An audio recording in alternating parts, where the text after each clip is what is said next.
There is nothing wrong with your radio. Do not attempt to adjust the volume. We are controlling the broadcast. For the next hour we will control all that you hear. You are about to experience the knowledge and insights of the Media Mothership.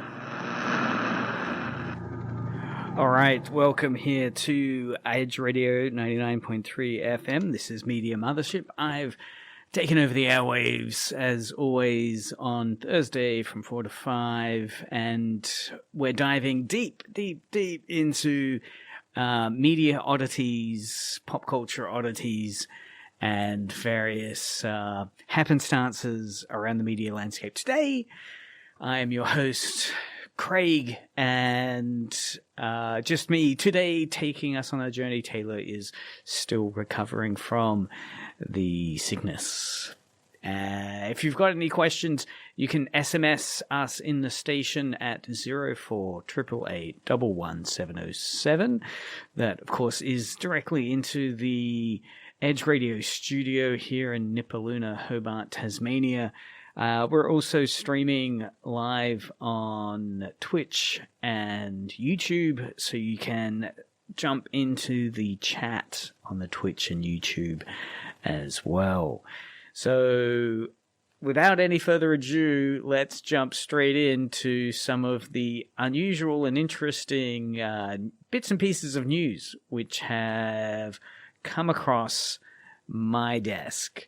So one of the most interesting ones, which is a really fascinating one to jump into to start with, was a bit of news out of Gizmondo. And I just love the title of this Gizmondo article. It says, "Yes, you should yell at seagulls. New research suggests that annoying birds are sensitive to how we say things." This was an article published November 12th, 2025 over at Gizmondo by Margarita Bassi. It details a recent study which was published in Biology Letters, which found that shouting at seagulls is more effective in deterring them from stealing food than simply speaking to them. Researchers tested various methods, including playing recordings of male voices shouting or speaking, and found that nearly half of the gulls flew away when hearing a shouting voice, compared to only 15% when hearing a speaking voice. The study suggests that gulls are sensitive to the acoustic properties of human voices, and that shouting may be a peaceful, non-violent way. I'm not sure how peaceful. Somewhat peaceful, non-violent way of being able to, shoo away the seagulls, particularly from delicious food that you might be eating. So the researchers emphasize that the gulls are not inherently aggressive and that physical confrontations should, of course, be always avoided. So there you go. Recent research showing that you're going to be more effective at deterring seagulls from taking your food by shouting at them rather than simply speaking in a normal tone voice to them, asking politely not to take your food. And again, that's a great bit of media communication research there. How do we communicate to the world around us as well as people out there? Ars Technica had a similar article asking the question, what if the aliens come and we just can't communicate? So this was a really interesting interview they had with Daniel Whitson, a particle physicist and science communicator, which was exploring the idea that physics may not be the universal language. This is recently in his book, Do Aliens Speak Physics? There's the movie, I think it's Arrival, which details this very question of how we could communicate with an alien species. He questions whether aliens would share the same understanding of maths, physics, or even the concept of self due to their potentially vastly different biology and perception of the universe. The book uses fictional scenarios. This book is Do Aliens Speak Physics? So this book uses fictional scenarios to illustrate these basic abstract ideas and challenges assumptions about communication with extraterrestrial life. more of that teaching should be taking place at the University of Tasmania. Let's get some alien-speaking physics theories going. So the author, Whitson, highlights the difficulty of decoding alien messages without cultural context and suggests that encountering truly alien science could be both humbling and enlightening, revealing more about human biases than the universe itself. And look, that question of how best to communicate to aliens has always been something which has kind of thrilled and challenged popular culture and science. One of the things that I've always found so fascinating, of course, is in movies like, this one, for instance, which I'm sure we're all familiar with. Here on the dark side of the moon. Play Right. the 5 tones. The classic scene, Steven Spielberg, Close Encounters of the Third Kind. Yeah, maybe it's music. Maybe it's this very show itself being broadcast around the world here on Edge Radio that could achieve some similar outcome. So that's what if the aliens come and we just can't communicate. Interesting article over in Ars Technica. Well worth tracking down. Some video game news which is really fascinating. GameSpot's reporting on an invasion of Homer Simpson clones in Fortnite, which has now bled into real life. Love these moments where media and reality blur into a postmodern simulacra. So this was an event recently in which Simpsons-themed Fortnite characters were teasing this Homer Simpson mod in the game to actually have people dressed in huge plastic kind of Halloween costumes as Homer Simpsons mob the real location of Santa Monica.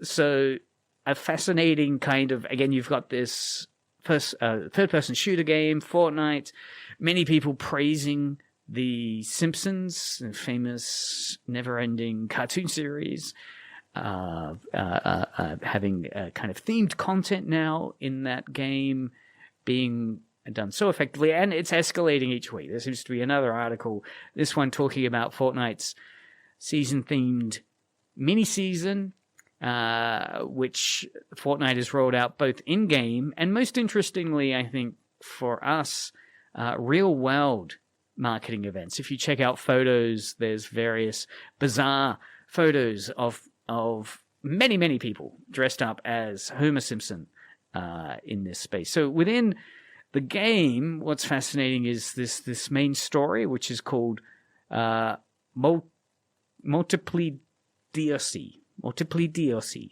I think it might be a reference to the characters in Simpsons. An event where an army of Homer Simpson clones invade the game's Springfield Island map. It's promoted by an animated short that you can check out on YouTube. And, of course, this real-life stunt in Santa Monica where numerous people in Homer Simpson costumes appeared on the streets. Follow-up article then goes on to discuss a leaked underwear Homer skin. So, of course, for characters in Fortnite, you can choose various types of characters, their skins to put on. So in this case, it's the underwear Homer skin. What's really interesting about that, of course, is the very risque move Fortnite's taking with this being their first ever character to have shockingly visible nipples. There you go. Breaking from the game's typical art style conventions. So that's the current Simpsons blurring into reality with real Simpsons beings. What's fascinating is the next article I want to go into, reported from GameStop. Of course, what's interesting about Fortnite, it very much dominates what we think about video games. Massive multiplayer game, people logging in from around the world. However, according to a new survey, interest in single-player games is more dominant. Analysts, so this is an article in GameSpot as well as a number of other articles, showing that analysts are saying more than half of gamers, video gamers, prefer single-player games. And this seems to be increasing with age. The older you get, the more into single player rather than multiplayer games you are. So this is a new survey from Ampere Analysis of 34,000 gamers. Yeah, let us know. Were you one of those gamers that was surveyed? SMS at 0488811707 or hit us up in the chat. So this survey of 34,000 gamers across 22 markets found that 56% of players prefer single-player games. This represents a 4% increase over the past 4 years that they've been doing this survey. So that's gone up, right? There haven't been more people doing multiplayer. In fact, it's the opposite. More people are slightly, 4% increase in people doing single player. So the data reveals that preference for single player games increases with age. Only 49% of the 16 to 24-year-old demographic prefer multiplayer, compared with 64. Yeah, so that's 49% of the 16 to 24-year-old demographic prefer single player, but that jumps to 64%. So 49% of 16 to 24s prefer single, but then as you get older, so by the time you're hitting 55 to 64, that's increased to 64%. So again, that idea that the older you get, the more dominant single player becomes in your video gaming consumption. So with the US has the highest share at 65% of the overall population preferring single player than multiplayer. China, interestingly, has the lowest interest in single player, but even that is 47%, so just under half. Industry experts point out in the article, they affirm that single-player games remain viable in today's live service-dominated landscape. All right, so again, many people have been saying multiplayer is the future. Games have to have multiplayer features. But this research very much shows that single-player games are very much viable in today's environment, even though you've got Fortnite and various other massive multiplayer games that are online. Indeed, it seems that your developers like Naughty Dog, CD Projekt, and others are right in reaffirming their commitment to single-player experiences. You know, your standard Grand Theft Auto, Red Dead Redemption, all these games have powerful Last of Us, right? They all have really powerful, popular single-player games, right? Assassin's Creed Valhalla, you know, it's one of the most played titles on PlayStation 5. That's a single player. So really interesting research there, being able to maybe challenge some of what we think dominates gaming.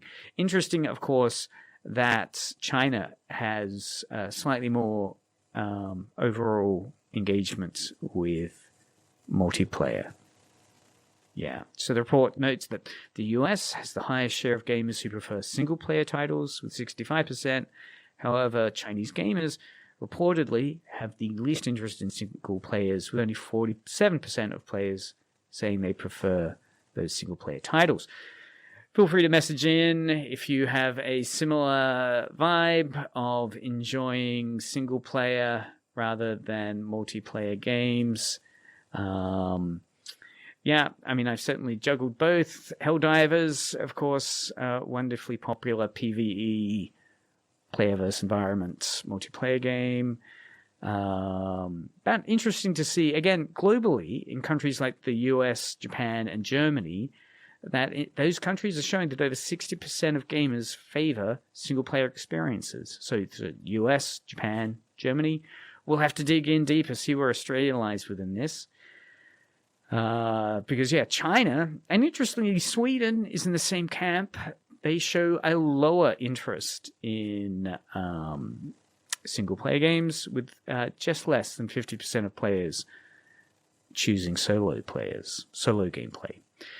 Interesting to know with that research that age also appears to be a significant factor. And as we pointed out, younger gamers do have a stronger preference for multiplayer, while it seems once you're 55 and over, you're just going to go single player, or predominantly. So despite the popularity of the single-player games that this research is showing, publishers continue to invest more and more in live service multiplayer titles. And of course, that might not be surprising when you think of the level of monetization they can make in these games, as shows like Fortnite or Roblox so profoundly show us. Moving on, let's see what other interesting, unusual little bits of news and information we can find. Interesting one, a kind of reflection piece coming out from ABC News, and it's one that we talked a little bit about the idea of back when we talked about the PAX Australia video gaming convention, which was a few weeks ago in Melbourne. How people still talk about the Wii, the ancient Nintendo Wii system, and its, kind of movement-based remote control. I remember going to one of the panels, which was about swordsmen, swords masters, swords athletes they use fencing and so forth, talking about how, from their opinion, the classic Nintendo Wii fencing game in one of the Olympic Games was better than anything done since, with VR headsets and so forth, because of the interactivity of the Wii controller, the sense of haptic feedback as you're holding it. It has a better sense of striking someone and that follow-through vibe. Anyway, ABC article titled "How the Nintendo Wii's Remote Control Changed Gaming, One Strike at a Time" discusses how the impact of the Nintendo Wii way back in November 19th, 2006 revolutionized gaming with its motion control remote. And it was enormous at the time it launched, and many, many, many, many years after. Unlike previous consoles, the Wii, the article goes on to claim, targeted a broader audience. I know that the Christmases from 2006 on all promoted the Wii as this family entertainment gaming space. Most importantly, including a lot of non-gamers. It wasn't that kind of Call of Duty, Xbox kind of gatekeeper space. So the Wii was really, seen as making games accessible in terms of its promotion and socially engaging. Probably the Wii Sports. I mean, I still love the little bowling game, tennis game. Let's get it going. It really was one of those incredibly successful console that sold in all these key markets, and its influence, the article goes on to say, extended beyond entertainment, being used in articles which profiled the use of the Nintendo Wii in rehabilitation and aged care. Despite its successor, the Wii U, struggled, but the Wii's motion control innovation laid the groundwork, the article says, for future technologies like the Nintendo Switch and VR development. So I know you've got the Oculus headset systems and various other ones, which are becoming, more, I guess, consumer mainstream friendly.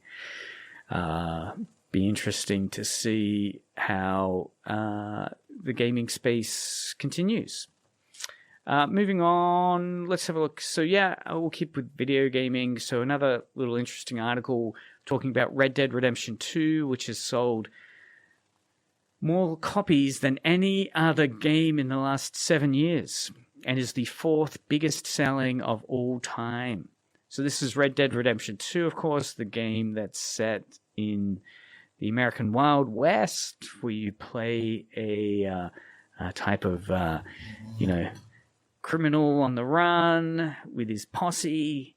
It's incredible. It's fantastic. Red Dead Redemption 2, I certainly got to get back into playing it. I think I'm in a quarter of the way through. Incredibly immersive.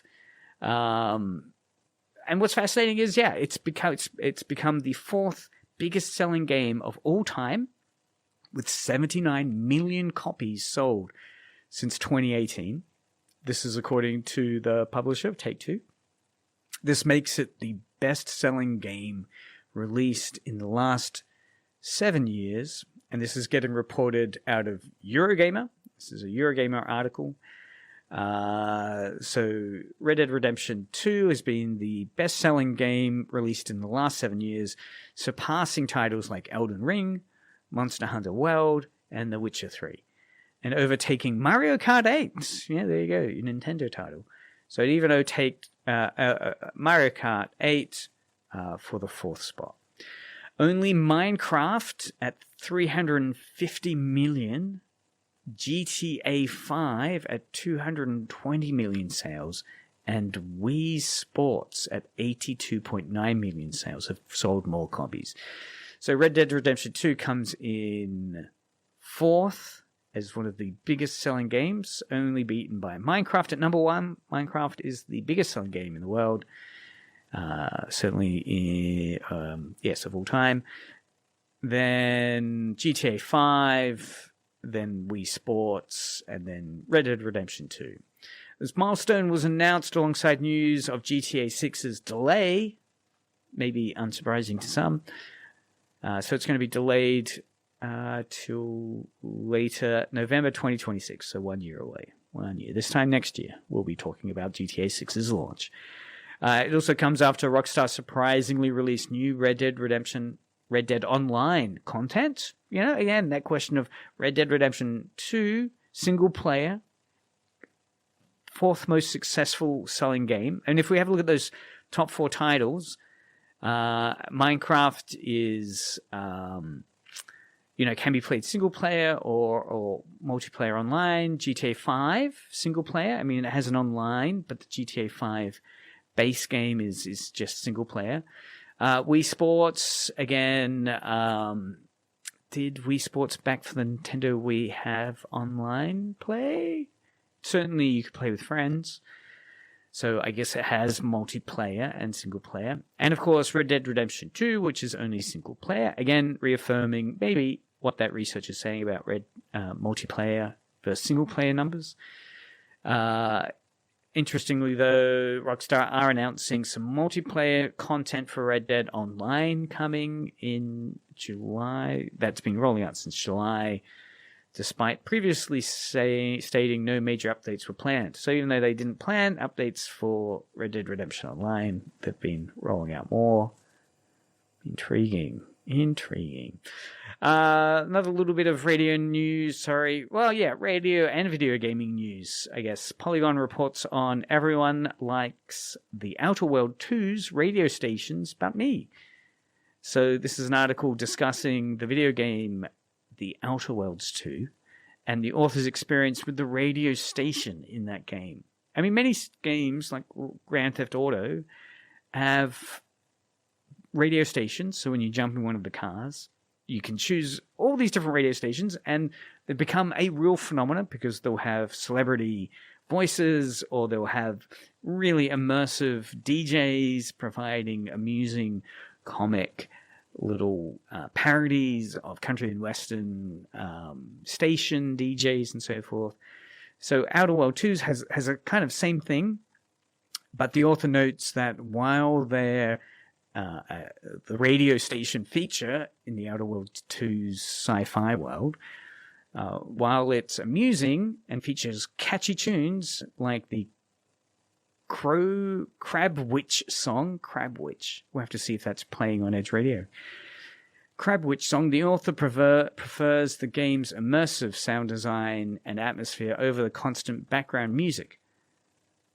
The radio stations can be distracting during exploration, stealth encounters, and interactions with NPCs. The author enjoys the game's sound design and complex companions more than the radio.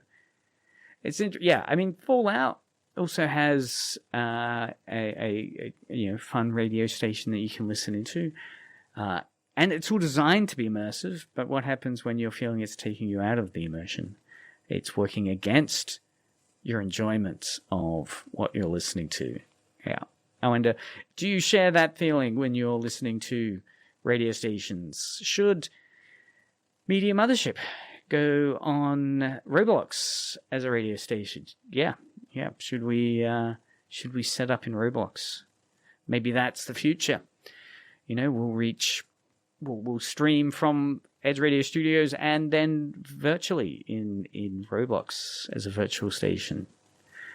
That could work. It could not work. Polygon also reported an interesting article. The anime Guillermo del Toro made James Cameron watch also blew their mind. So this is talking about Battle Angel Alita.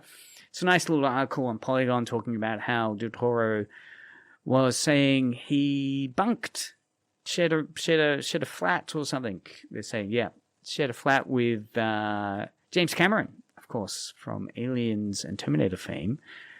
And they've struck up quite a friendship over time between these two great directors, and anime was one thing they would share. So the article talks about how Del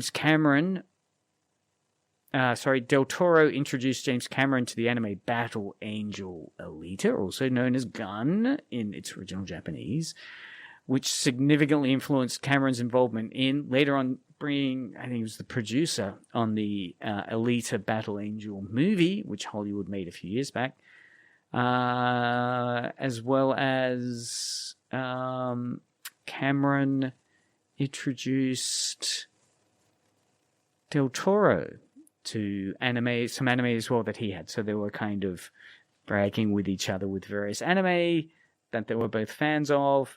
And just talking again about the significance and role of anime in defining it. Talking of opinions of pop culture, George R. R. Martin has expressed frustration with comic book retcons. So this is being reported in the CBR.com website. George R. R. Martin's controversial Spider-Man take calls Marvel out. So he's expressing frustration with comic book retcons. So it turns George R. R. Martin is quite a comic book reader. Likes his Spider-Man. He was, however, recently interviewed specifically criticizing Marvel Comics' One More Day, Brand New Day storyline with Spider-Man. Which, spoilers, I mean, the comic's been out for a while. Anyway, the raised Peter Parker's marriage to Mary Jane. They're going to use that, right, for the next Spider-Man film. That basic plot outline from the comics. Anyway, George R. R. Martin highlighted how much these types of changes can undo years of established history. He's a real continuity guy, I think, George R. R. Martin, causing annoyances among longtime fans. Meanwhile, the Marvel Cinematic Universe is adapting. They're adapting this universe, this storyline, into its own film, Spider-Man Brand New Day. Set for release in 2026 was Tom Holland, reprising his role as Spider-Man. The film will feature returning actors and new cast members making a transition in the Spider-Man franchise. So it'd be interesting to see, of course, how they handle the comic book lore around One More Day, Brand New Day. I know it got a lot of press at its time. It is an issue when you're dealing with, long-form continuity characters like Spider-Man, how you inject any appeal into them, given, time passes, and you can't just have Peter Parker as a teenager all the time. But George R. R. Martin, not a fan when, they do the Deus Ex Machina and simply erase or pull out of the closet a weak narrative construct to undo, erase story building that had been building up, like Peter Parker's marriage to Mary Jane, and then they delete it. So that's George R. R. Martin. An interesting article, one which brought much amusement to me, was from Gizmondo, talking about how Amazon is struggling to think of how to bring James Bond back from the dead. Yeah. As you'd remember, Daniel Craig's permanent exit from the last James Bond movie, No Time to Die, where Bond dies, is apparently, spoiler, causing huge issues for the next James Bond film. Before we go into it, actually, I was listening to the British comedian David Mitchell and his audiobook Front Row. I'll just play the start of that because he does a fantastic piece criticizing this very problem of the No Time to Die piece. So this, of course, is David Mitchell's book, unruly, talking about British monarchy and British monarchs. So he's talking here about King William I, but he takes a tangent to talk about this dilemma with James Bond. So let's listen to David Mitchell now, quickly talking about it to set the scene. Chapter 14. King William I. What happened to William the Conqueror in the end? Same as James Bond. He exploded.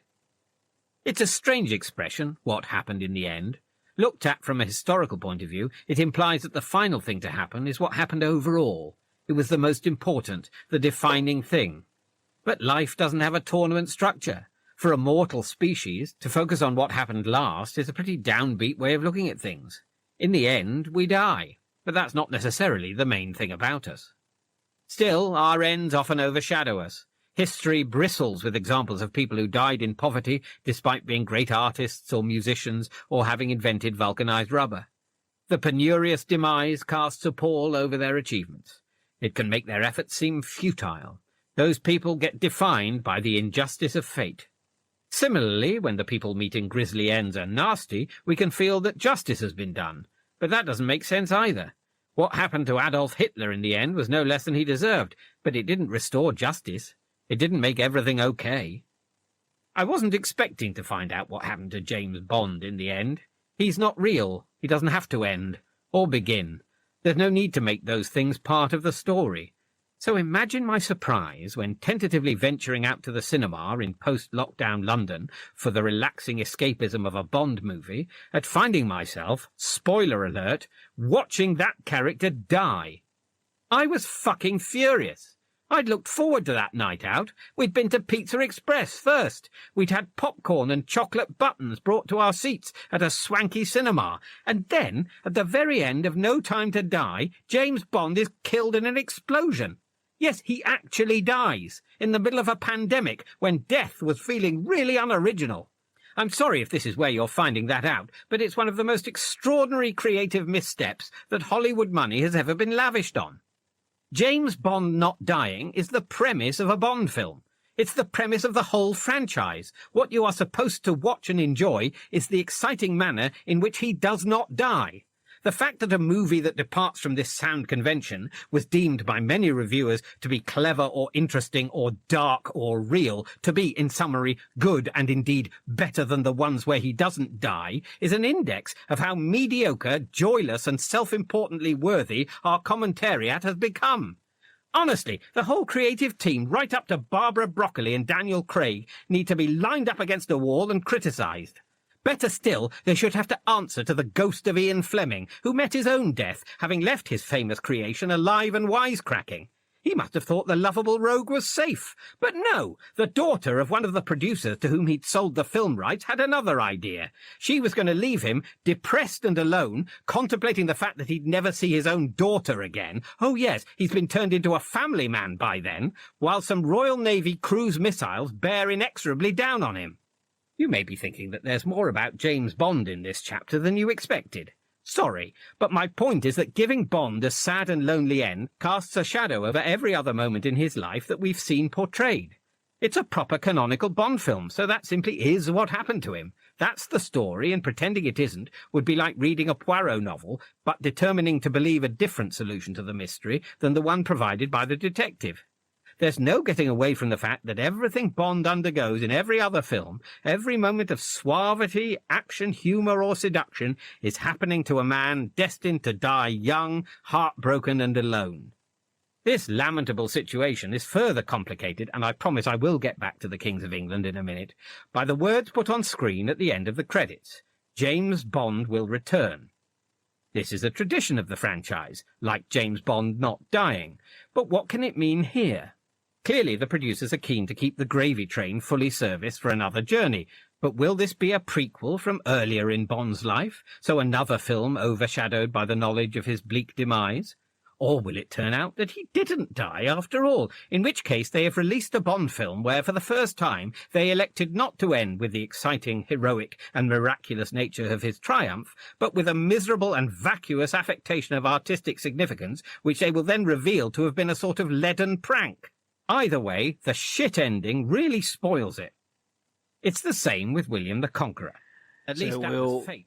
we'll pause it there. That's David Mitchell in his book Unruly, talking about King William I via his outrage at the death of James Bond in No Time to Die. So a recent report, as outlined in the Gizmondo website, indeed suggests that Amazon is really struggling now with how to reintroduce James Bond in the upcoming film they want to make.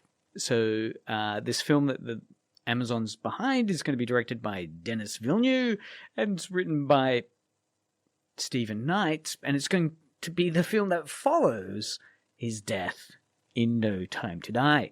Of course, the issue that they're having arises because Bond's on-screen death in No Time to Die has unsurprisingly caused and created a narrative challenge for the next film, with some insiders calling the decision to kill Bond a massive mistake, which is certainly what David Mitchell was just banging on about.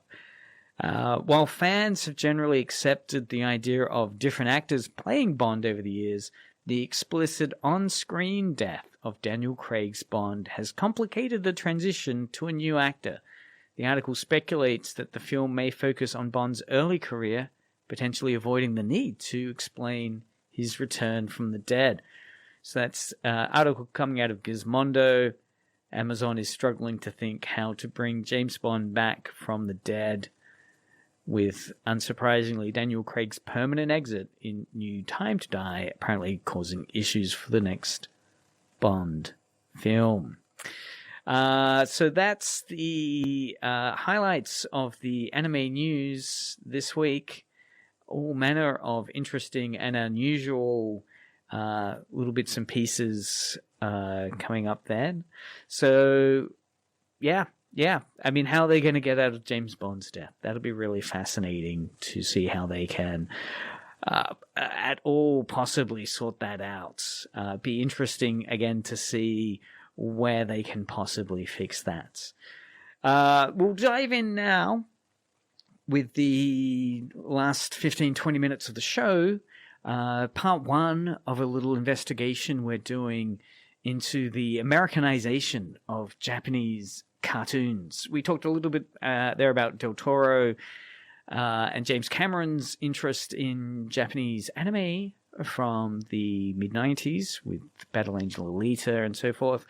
What I want to do is go back in time a little bit to look at a really early historical moment of anime localization in the world around us. So imagine a time long before streaming platforms like Netflix, long before fan subs of animation, the time of like Saturday morning cartoons. This is the mid-1960s.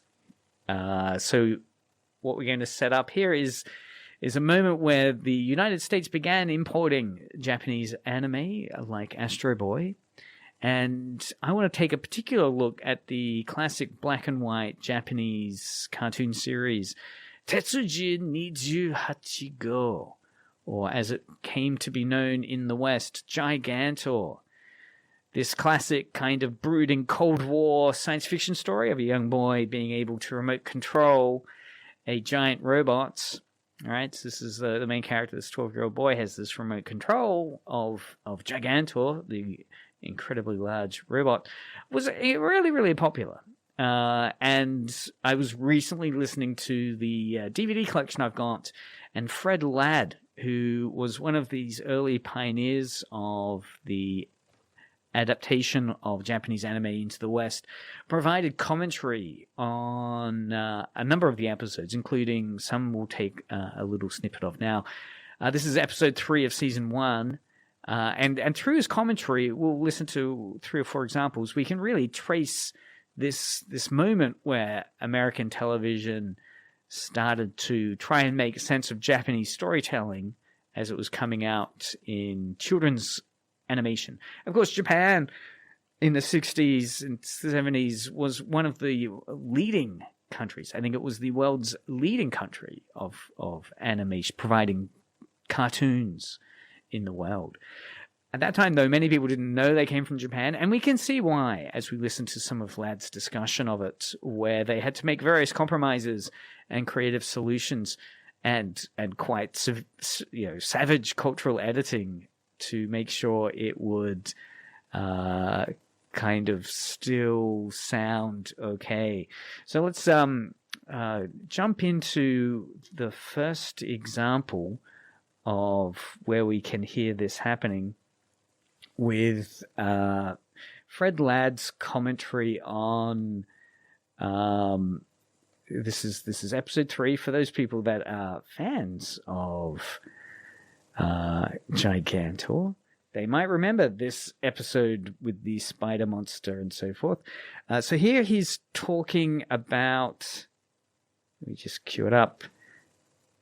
He's talking about the use of music. So one of the clearest examples we can see of the Americanization of TV cartoons from Japan is the use of music. And Ladd's talking here about how the original Japanese soundtrack really didn't work when they were trying to adapt it into an American audience.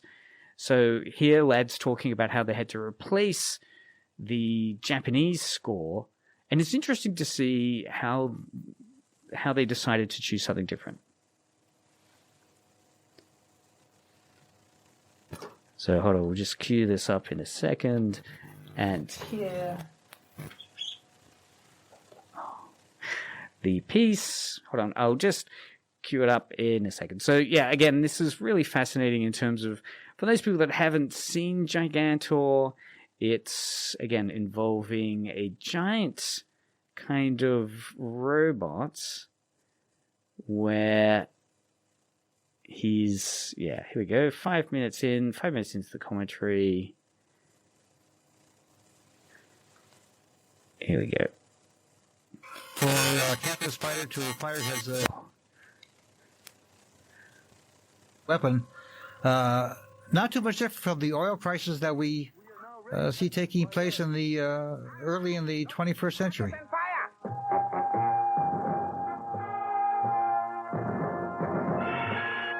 Shows of the Gigantor series were all set in the year 2000. Almost every episode begins with the line, "The year 2000."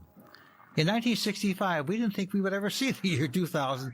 That year was so far in the future, who ever thought there would be a year 2000? Now it's caught up with us. So there he's talking about how the original setting of Gigantor was slightly different from where they'd first thought it would be. Now we'll just jump into the commentary. Came along by Tim and had discovered Cliff Peter Gunn is that the Gigantor coda, as we say, the 3 notes, "Hey Gigantor," in all the music, you'll always hear the 3 notes Gigantor implanted in the music. We did not use the music as it came from Japan. We decided to go for a different sound. The Henry Mancini sound was very hot in 1964 and 65 when this series was being dubbed and otherwise recorded.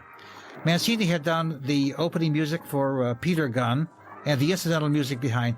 Peter Gunn being a detective series on the air, and the Henry Mancini sound was very hot.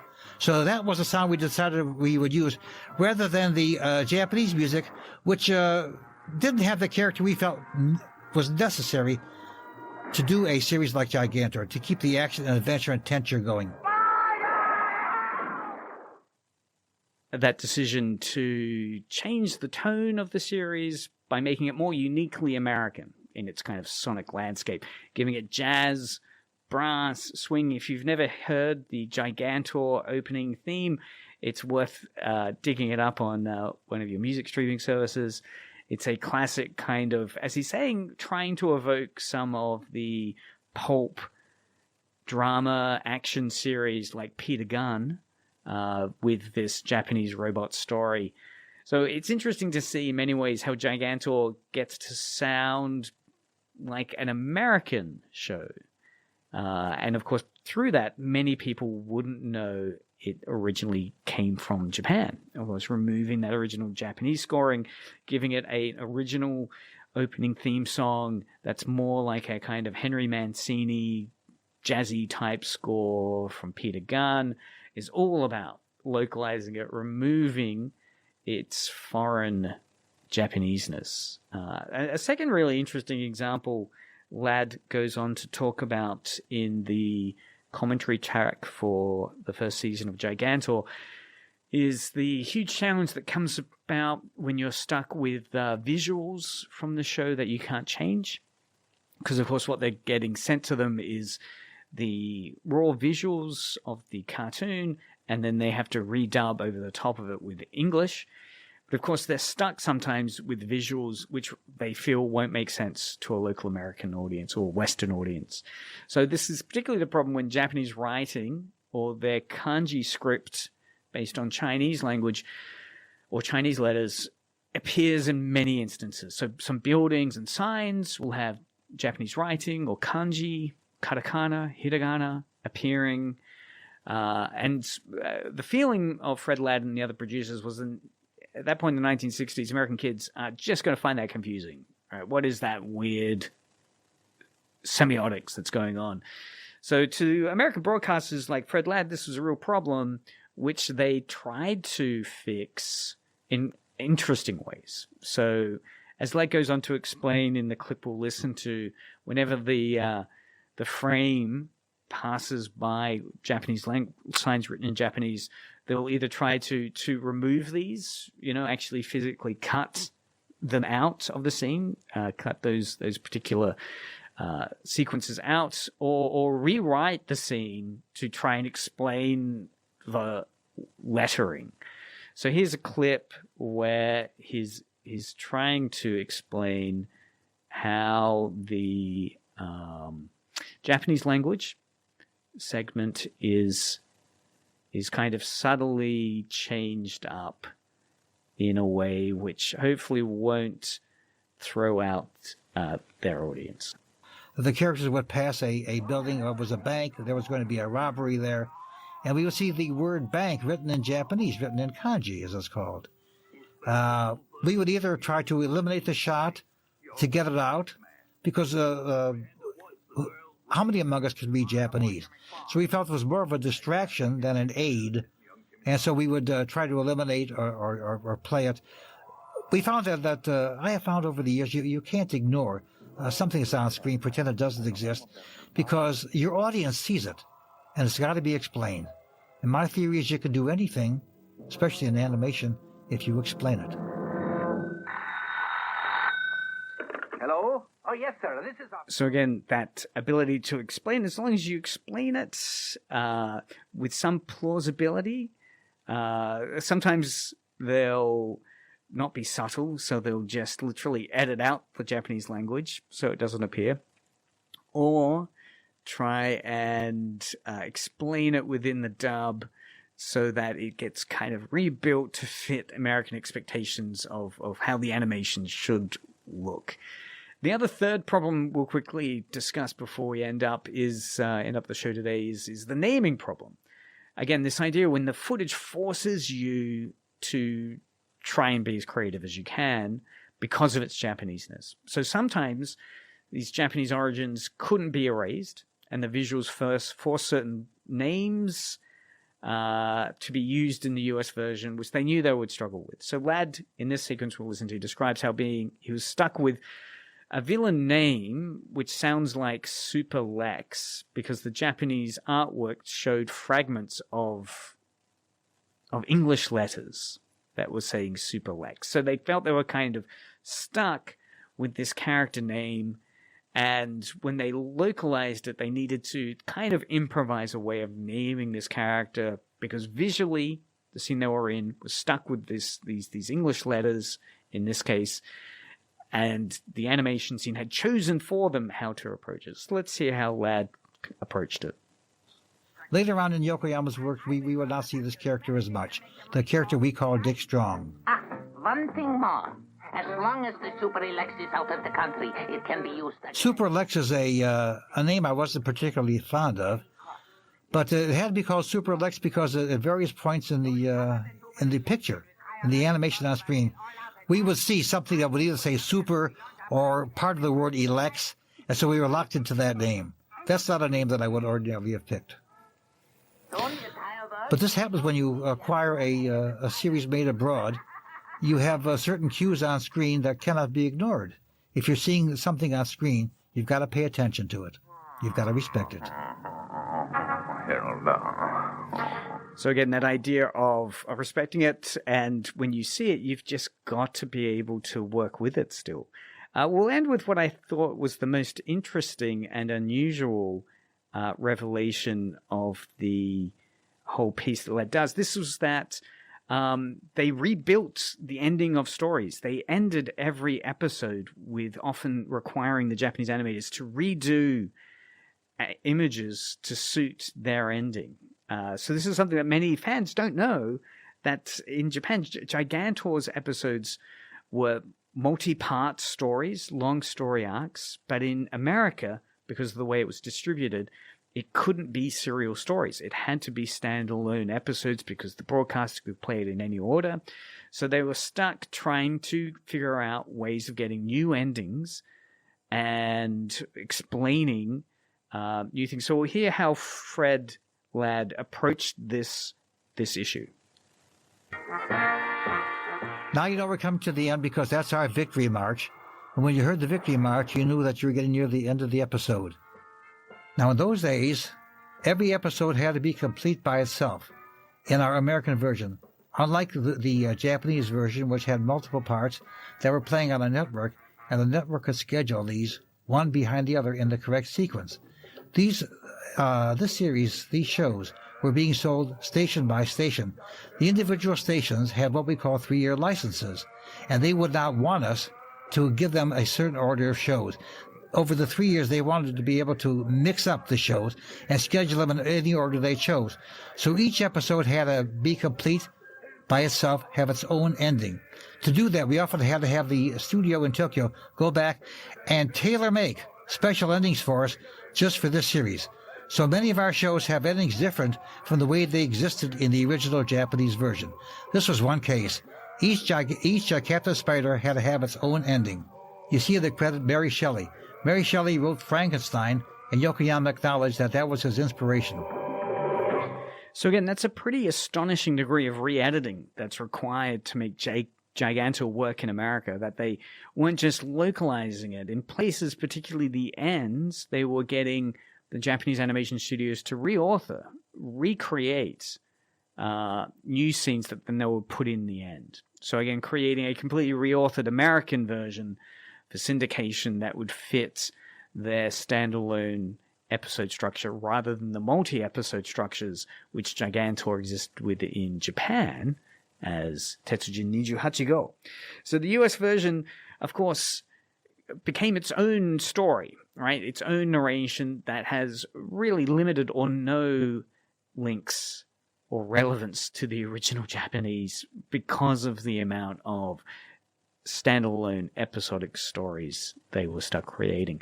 We'll jump in more next week with the cultural logic of Gigantor. We'll see if we can line up our guest from previous shows, Ashley, PhD student here at the University of Tasmania, to take us through Gigantor's importance and impact, particularly in Australia, and we'll dig more into Fred Ladd's commentary from the Gigantor DVD set. Again, one of the sad things we're often missing now in streaming, those great commentary tracks. So we'll bring some of those here to discuss how cinema works and animation works, some little insights there into the cultural logic of adapting and Americanizing Japanese anime. So more of that next week. Keep listening now to Edge Radio 99.3 FM. Some cool tunes and hip beats.